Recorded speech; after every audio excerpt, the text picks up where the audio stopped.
All right, next up, Vanderbilt and UNLV. We've got Vandy rather, 4.5-point road favorites at UNLV. Of course, home of the Raiders, Allegiant Stadium, 56.5, 57 the total in this one.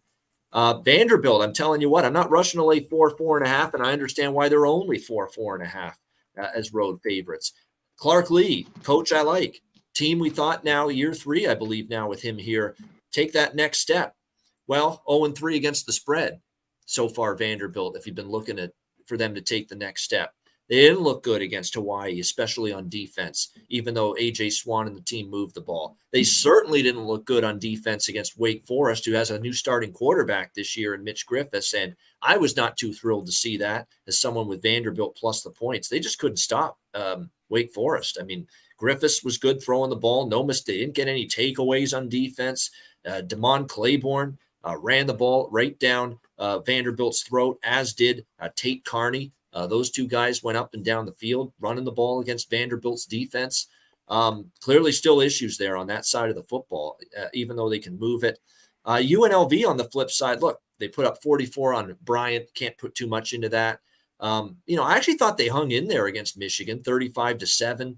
The defense still is not great for the Rebels. The offense is clearly a work in progress. But look, I think the offense actually in this game, it's a get-right spot for the offense for Doug Brumfield. And, of course, Jordan Young-Humphrey, Vincent Davis Jr. at the running back spot for UNLV. I think this is where that offense gets on track. And, by the way, I don't know how many people have watched UNLV, but they're playing with some tempo. They're going a little more up-tempo this year on offense, UNLV. So I like this game over the total more than anything. I mean, I'm not ready to lay 4 with Vandy on the road. I haven't liked I'm not laying points on the road with a bad defense. It's something that I rarely do. And a team that's 0-3 against the number this year. And at least with UNLV, they faced, one of the best teams in the country last week on the road, Michigan. If anything, that's going to toughen them up for a home game like this against Vanderbilt. So certainly lean a little to the Rebels, but I think the better option is over 57.5. I think we'll see some points here indoors. What do you think, Conor? Yeah, that's what I wrote down last night. Even though it's a little bit high, I wrote over. I think Vandy will score on UNLV, and I think UNLV can put some on there. This is tough because on the side, I don't know if you're just going to lay points with Vandy on the road, but I was hoping to get a touchdown or more with UNLV.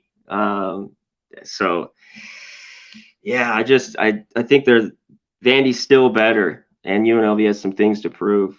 Brumfield, Michigan's defense is really good, and they just couldn't get anything done there. They scored a late touchdown with backups, really. But I think they could put some points up.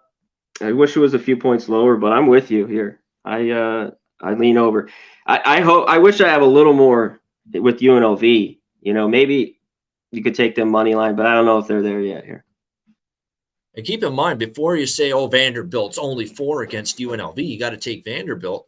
Well, they played a comparable team to UNLV Hawaii, a lower level Mountain West team, and they played them at home. They only won by 7. They never sniffed a point spread cover, and they got outgained by Hawaii in that game. And if not for Hawaii mistakes and turnover at the 1-yard line, and they gave up a kick return touchdown to Vandy as well, Vandy could have lost that game straight up, as a 17-point favorite at home against Hawaii. So I understand why Vandy's just a marginal road favorite here. I get it. This is a dangerous game if they're going to make those kind of mistakes again and be bad defensively again. So let's see how this could be a huge win for UNLV too. If they could pull it off. It would be. It would. I'll be right back.